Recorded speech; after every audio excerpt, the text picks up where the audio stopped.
Stay tuned for more days like this of a solid lower price action for silver, with some bumps in the road along the way. But this summer is going to be the summer of doldrums, I believe, for silver, and I'll explain why as we explore.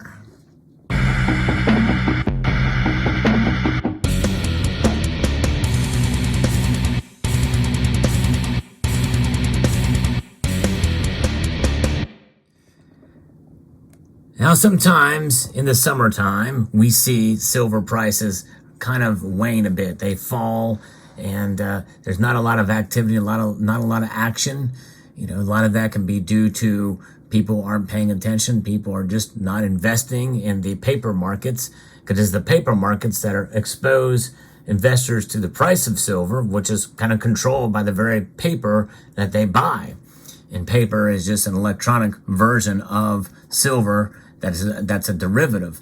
But we're seeing here as of late, people are selling those derivatives. You know, there's a lot of that coming back into the space, causing the price to go down because of a strong dollar.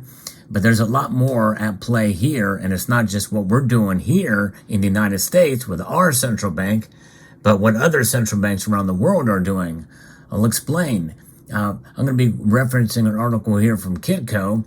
But before I do, if you enjoy videos like this where I talk about the news and the action of precious metals in terms of their price movements, explain what's going on and why, I hope you will consider subscribing to the channel and pressing that thumbs up button. It does help the algorithm. But gold and silver prices are now trading at about 3-month lows. And central banks are in focus late this week, and they are still leaning hawkish on their monetary policies. This comes on the tail end after Jerome Powell has given statements and testimony in Congress. You know, he expects at least 2 more rate hikes, and those hawkish policies from these central banks provide bearish activity for precious metal markets. Both are from a demand perspective, as it makes the competing asset class of government bonds more attractive as bond yields are rising.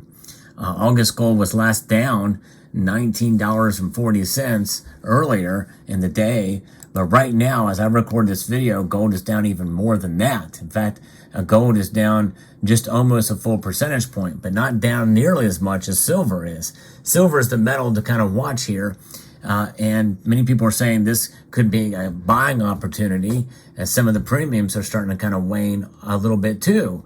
And so that's good if you're a buyer of silver. This is the time to buy when the price is low. Silver's down 36 cents as I record this video, well over 1.6% drop to $22.39. We very well may see, if this continues, $21 and change silver in the next couple of days at this pace. It's crazy. But all the metals are down, including platinum and palladium, and rhodium took a big hit as well today. Platinum is down $22 to $931. So all the commodities, I think, are hurting, and all of these precious metals are hurting as well too. Let's talk a little bit about some of these other central banks. Norway's central bank raised its main interest rate by a 0.5 percentage point on Thursday. That's a pretty big increase. The Bank of England met today on its monetary policy and raised its main rate by an aggressive 0.5 percentage point. So yeah, both these banks, Norway and England, and the Bank of England, had a 0.5 point raise. Federal Reserve Chairman Jerome Powell gave testimony to a Senate committee, and his remarks, following his remarks from the committee on Wednesday, he leaned hawkish but generally repeated comments from his post-FOMC meeting press conference in mid-June. He reiterated to Congress the Fed is not happy with inflation levels that are presently well above the central bank's 2% annual target rate. In fact, they're double that right now. And this is the area that's toughest to squeeze out. So in other words, you know, he's going to have to be pretty aggressive in order to bring him down. So we may expect 2 more rate hikes this year before there's a pause in 2024, which is what they're thinking it's going to take in order to bring that down. keep in mind that we're still reeling from hikes that have been done maybe even months ago. So we don't know what kind of effect they're going to have. And I think this is one reason why he paused to kind of see what was going to happen. I don't know what the lag time is for it, but my guess is it's several months is my guess. But yes. So Powell also said 2 more interest rate hikes increases this year are probable, but not specify the timing of them. And so that's what's happening. NYMEX crude oil prices are also lower. So it seems like most of the commodity sector is being hit by this. In fact, as I look here at the other markets, we can see how kind of they're intertwined here in many cases. Copper, though, however, is actually not moved at all. Nickel is actually up, but aluminum is down, and uranium is down. Lead and zinc are kind of just hanging out there. I'm kind of surprised, but crude oil is definitely down. It's down over 4%. That's a pretty big decrease. Dow Jones Industrial has lost a little bit, but the Dow Jones Industrial Average and the S&P 500 are up, and the dollar index is up. But now, gold, it got hit, but not as bad. This is one reason, folks, why I do love silver. I do stack it and hold it, not nearly as often as I do gold, but gold is the metal I've kind of been focused on because it is a more stable store of value and doesn't get hit quite as harshly as silver does. And today, even though I wouldn't consider it a plunge per se, I think the drop in silver price, it was a pretty big move. Anything over a 1% drop in a day is a notable move for silver, or gold for that matter, one way or the other. Anything above 2%, I think of it as that's a pretty big plunge for one day. A 1 day movement of 2% is pretty big. A 4% increase or decrease is noteworthy. That is a pretty much kind of an explosive move for any given day. But keep in mind, this is a 24-hour period that we're talking about here. And those are my kind of loose definitions, but it is something, and it is noteworthy. People talk about it, and when the prices move, especially in whole percentage increments there. So where is the gold and silver ratio? It is trading at 85.86 right now, widening. It was just a few days ago, and it was at 81. So it's widening again. This normal gold to silver ratio now, what is the normal gold to silver ratio? In the last couple of years, maybe, I would say probably 75, 78. So it's, is that the new normal for the gold to silver ratio? A lot of us longtime stackers feel it should be a lot lower than that. I've revised mine up to think it was about 65 to 70 tops. And now I don't even know. I don't even know what it should be. Seems like it's consistently staying higher and higher. And remember, it was in the height of the pandemic, when it really started, when the metals markets were rocked by what happened, when we saw the gold to silver ratio go up over 125 to 1. And so I don't think we're going to get there anytime soon. But nonetheless, with what's going on with other central banks around the world, with economic data like we got on with housing, we're still digesting that data.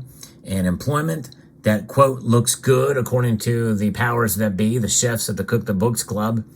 Well, those are going to be indicators that are going to be positive for the market and negative for gold and silver. What does that mean? That means it provides an opportunity if you are so inclined and have the ability to purchase. Yes, indeed. And if premiums are starting to go down, which I'm hearing rumblings of some aspects, well, then you can probably be thankful that there is a good deal out there to be had on silver bullion. Yes, indeed. And this is an opportunity that silver stackers have, I think, over gold stackers because we're not hit as hard with some of these dips. And the resiliency of gold is really remarkable in some of these cases. But I tell you what, with gold where it is now, it is probably not going to be long before we see it fall below $1,900 an ounce. Silver, where does it go next? I think I'm still sticking with my summer prediction of under $21. I don't think it'll be somewhere between $20 and $21 an ounce. And I think that's going to be kind of the bottom. I do still think there is strong support above 20, at some level above 20. But we'll see. We're getting closer each day, and I'm not hoping for it. I'm just saying that's where my prediction is. I'm still holding on to my $28 an ounce prediction by the end of the year. But as the summer goes on and we see consistently lower prices, this can be harder to back that up.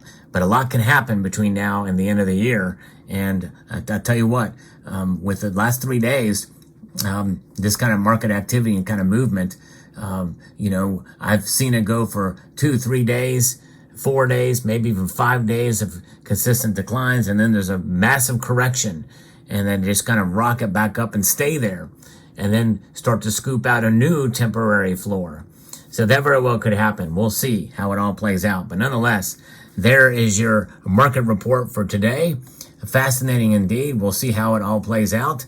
But interesting to discuss precious metals and see where things are with it. In the long run, silver will preserve your wealth if you buy it the right way.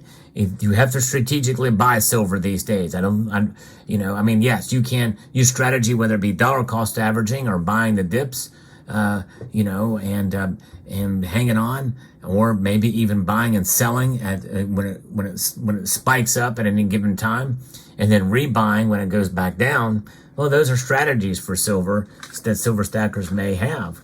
There's other ways you can strategize. I may talk about some of those in another video, but nonetheless, you must strategize if you're going to preserve your wealth with silver, I feel, in this day and age.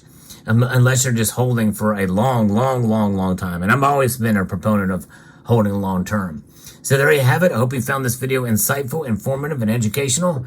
I'd like to extend a multitude of gratitude to you all for taking the time to watch, and to encourage you to please rate, share, comment, and subscribe.